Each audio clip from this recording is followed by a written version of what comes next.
Recent ആയിട്ട് കണ്ട ഒരു റെസിപ്പിയാണ് കേട്ടോ. കണ്ട ടൈമിൽ തന്നെ വീഡിയോ ഒന്ന് സേവ് ചെയ്ത് വെച്ചിട്ടുണ്ടായിരുന്നു, എന്തായാലും ട്രൈ ചെയ്യാനായിട്ട്. അപ്പൊ അതായത് നമ്മൾ ടാങ്ക് പൗഡർ യൂസ് ചെയ്തിട്ട് കുറഞ്ഞ ചെലവിൽ ചെയ്യാൻ പറ്റുന്ന അടിപൊളി പുഡിംഗ് ആണ്. കാണാനും നല്ല രസമാണ്, അതുപോലെ തന്നെ കഴിക്കാനും കേട്ടോ. അപ്പൊ നമുക്കൊരു 3 ടേബിൾ സ്പൂൺ ടാങ്ക് പൗഡർ ഒരു പാനിലേക്ക് ഇട്ട് കൊടുക്കാം. ഓറഞ്ച് ഫ്ലേവർ ആണ് എടുത്തിട്ടുള്ളത്. 4 ടേബിൾ സ്പൂൺ പഞ്ചസാര, 3.5 ടേബിൾ സ്പൂൺ കോൺഫ്ലവർ, 1.5 കപ്പ് വെള്ളം കൂടെ ചേർത്തിട്ട് നല്ലപോലെ മിക്സ് ചെയ്തിട്ട് മാറ്റാം. ഇനി ഒരു പാനിലേക്ക് 2 ടേബിൾ സ്പൂൺ കോൺഫ്ലവറും ഇതിലേക്ക് പഞ്ചസാര ഒരു 3 ടേബിൾ സ്പൂൺ എടുക്കുന്നുണ്ട്.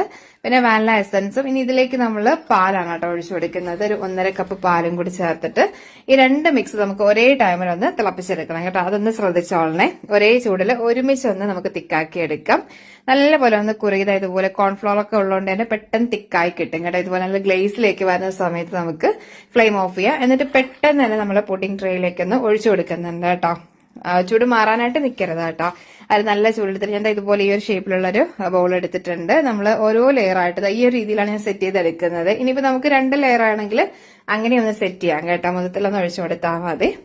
കണ്ടില്ലേ ഇതുപോലെ ഒരു പുറമേക്ക് ഒരു ഓറഞ്ച് ലെയർ മാത്രം ഒന്ന് കാണുന്ന രീതിയിലാണ് സെറ്റ് ചെയ്തെടുക്കുന്നത് കേട്ടോ. എന്നിട്ട് ചുടക്ക മാറിയതിനു ശേഷം ഫ്രിഡ്ജിലേക്ക് മാറ്റി നല്ലപോലെ തണുപ്പിച്ചെടുത്താൽ ഇതുപോലെ ബൗൺസിങ് ജെല്ലിയായിട്ട് കിട്ടും കേട്ടോ. കട്ട് ചെയ്തെടുക്കാം. കാണാൻ അടിപൊളിയാണ് കേട്ടോ. പ്രത്യേകിച്ച് കുട്ടികൾക്കൊക്കെ ഒത്തിരി ഇഷ്ടം, ടാങ്കിന്റെ ടേസ്റ്റ് ഇഷ്ടമാവുന്നവർക്കൊക്കെ എന്തായാലും ഈ റെസിപ്പി ഇഷ്ടപ്പെടും.